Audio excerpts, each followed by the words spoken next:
Hello everyone, आप सभी कैसे हो? आई होप सभी अच्छी होंगे। आज हम जनरल साइंस के कुछ क्वेश्चन आंसर करते हैं। सबसे पहले है, किस वृक्ष की आयु कैसे पता चलती है? उसके वैल्यू को गिनकर जो उसकी रिंग्स आती हैं उनको काउंट करके हम उसकी जो आयु होती है, कितने साल का कोई प्लांट हुआ है, ये हम पता लगा सकते हैं। जल संवर्धन या हाइड्रोपोनिक्स क्या है? हाइड्रोपोनिक्स क्या होता है? बिना मिट्टी के पादप उगाना, उस प्रोसेस को हम क्या बोलते हैं? हाइड्रोपोनिक्स। इसको अच्छी तरह से लर्न रखना। हाइड्रोपोनिक क्या होता है? बिना मिट्टी के पादप को ग्रो करवाना। नेक्स्ट क्वेश्चन है हमारा, किस वैज्ञानिक को आनुवंशिकता का पिता कहा जाता है?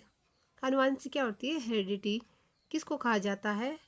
ग्रेगर मेंडल्स ने। जो मेंडल्स थे उन्होंने क्या है, पी प्लांट को चूज किया था। किसको चूज किया था? पी प्लांट, मटर के पौधे को। उस पर एक्सपेरिमेंट किए थे, इसलिए उनको इसी कारण से उन्हें हेरिडिटी का फादर माना जाता है। किसी बच्चे का लिंग निर्धारण किसे होता है? कोई बच्चा मेल होगा या फीमेल होगा, उसके फादर पर डिपेंड करता है। उसके क्योंकि उसके फादर में जो क्रोमोसोम होते हैं, गुणसूत्र होते हैं, उसमें एक्स और वाई होते हैं। जो वाई फ्यूज कर जाता तो मेल पैदा होता है, अगर एक्स फ्यूज करेगा तो क्या होगी? फीमेल पैदा होगी। और जो लेडीज होते हैं उसमें तो हमेशा ही क्या होते हैं? एक्स एक्स क्रोमोसोम होते हैं, लेकिन फीमेल में यहाँ फीमेल में एक्स एक्स होते हैं और मेल में एक्स वाई होते हैं। अगर इसके साथ ये फ्यूज करेगा तो क्या होगा? लड़की पैदा होगी। अगर ये फ्यूज करता तो क्या वाई फ्यूज करेगा? उस कंडीशन में लड़का पैदा होता है।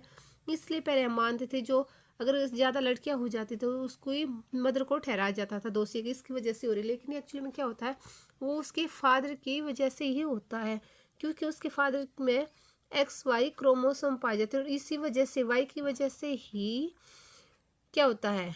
लड़के पैदा होते हैं। अगर ये फ्यूज हो जाता है तो ये क्या है? ये नेचुरल प्रोसेस होता है। नेक्स्ट क्वेश्चन है, मनुष्यों में गुणसूत्रों की संख्या कितनी होती है? कितने क्रोमोसोम होते हैं? कई बार तो ऑप्शन में क्या दिया जाता है, कहीं पे आपको मिलेगा 23 पेयर्स, 23 जोड़े, या 46। ठीक है, पेयर्स जहाँ पे ऑप्शन में पेयर्स होगा तो वहाँ पे 23 आएगा, और वैसे बात करते हैं तो 46 मिलेगा। नेक्स्ट क्वेश्चन हमारा, जो लोग मक्का को मुख्य अनाज की तरह आहार में लेते हैं उनके किस विटामिन की कमी की संभावना रहती है? Vitamin B1। मक्के में विटामिन B1 कम पाया जाता है, इसलिए जो हमेशा मोस्टली मक्के को यूज करते हैं तो उसमें किसकी विटामिन की कमी रहेगी? उसमें रहेगी B1 की। नेक्स्ट क्वेश्चन है हमारा, बीजों को सबसे अच्छी तरह से सुरक्षित कैसे रखा जा सकता है? बीजों को लंबे टाइम तक हम कैसे सेफ रख सकते हैं? उसको ठंडी और शुष्क परिस्थिति में, उसको कोल्ड क्लाइमेट चाहिए और क्या है, ड्राई कंडीशन चाहिए। इसी कंडीशन में हम बीजों को लंबे टाइम तक, इस सीड को लंबे टाइम तक सुरक्षित या सेफ रख सकते हैं। ठीक है, अगर ज़्यादा गर्मी होगी तो क्या होता है, क्योंकि जो ठंड होती है, ठंड की जहाँ पे भी ठंड होती है वहाँ पे जो बैक्टीरिया ग्रोथ है रुक जाती है, तो वो ख़राब नहीं हो जाती। इस वजह से वो लंबे टाइम तक चीज़ें चलती रहती। इस यही कारण है कि जब गर्मियाँ होती है हम सारी चीज़ों को, अपने खान पीन की चीज़ों को कहाँ रखते हैं? फ्रीज में। फ्रीज में क्यों रखते हैं? ऐसा क्या होता है?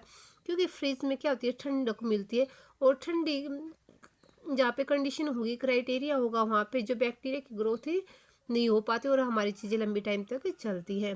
नेक्स्ट क्वेश्चन हमारा, कपास रेशा किससे प्राप्त होता है? जो कॉटन का जो फाइबर होते हैं कहाँ से मिलता है? हमें सीड से मिलते हैं।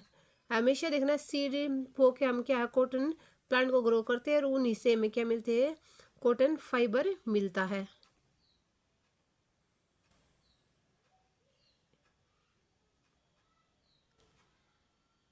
नेक्स्ट क्वेश्चन हमारा है, ताज़े निकले मूत्र में कोई खास गंध नहीं आती, लेकिन कुछ समय के बाद उसमें अमोनिया जैसी गंध आने लगती। क्यों? ऐसा क्यों होता है? जब हम यूरिन पास करते हैं तो ध्यान से देखना, जब हम यूरिन पास करते हैं तो उसमें कोई स्मेल नहीं होती, लेकिन कुछ बाद के बाद उसमें क्या आती है? स्मेल आने लग जाती है। ऐसा क्यों होता है?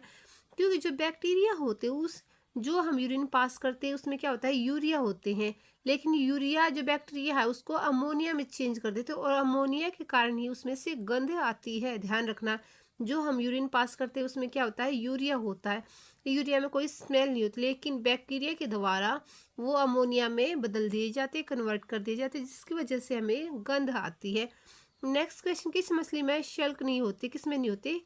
कैट फिश होती है, उसमें नहीं पाई जाती। नेक्स्ट क्वेश्चन हमारा है, ज़्यादातर मछलियाँ जल में क्यों नहीं डूबती? ऐसा क्या होता है? क्योंकि जो फिश होती है, मछलियाँ होती हैं, उनके अंदर क्या होता है? स्विम ब्लैडर होता है तैरने के लिए, उसी कारण से वो मछलियाँ पानी में नहीं डूबती, वो तैरती रहती हैं। नेक्स्ट क्वेश्चन हमारा, सर्वप्रथम विषाणु को शुद्ध क्रिस्टल रूप में किस वैज्ञानिक ने अलग किया था? किसने किया था?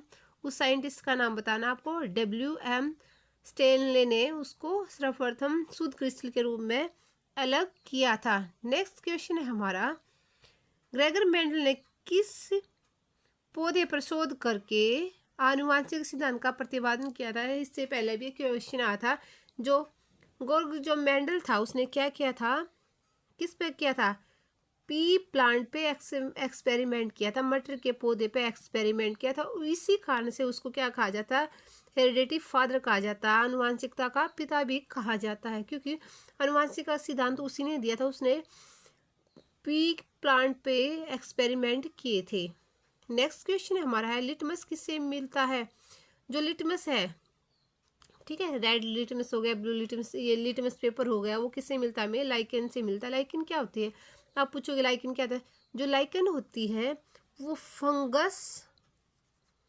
फंगस और एल्गे के एसोसिएशन से मिलती है। फंगस क्या होती है? फफूद, जो फुई होती है हमारे खाने की, जब हम लंबे टाइम तक वो चीज़ें पड़ी रहती है उस पर क्या फंगस लग जाती है, फुई लग जाती है। और एल्गा क्या होती है? जो काई होती है, जो यहाँ पे भी स्टेगनेंट वाटर बॉडी होती है, जो वो खड़ा रहता था उसके ऊपर क्या आपने देखो काई लग जाती है। जब दोनों आपस में मिलती हैं, दोनों के एसोसिएशन को हम क्या बोलते हैं? लाइकेन बोलते हैं। याद रखना हमेशा। कई बार तो ये क्वेश्चन पूछ लिया जाता है, लाइकेन किससे बनता है? आपको आंसर देना है, फंगस प्लस एल्गा के एसोसिएशन से क्या बनता है? लाइकेन बनता है। अगर वीडियो पसंद आए तो लाइक शेयर सब्सक्राइब जरूर कीजिएगा। Bye bye, take care.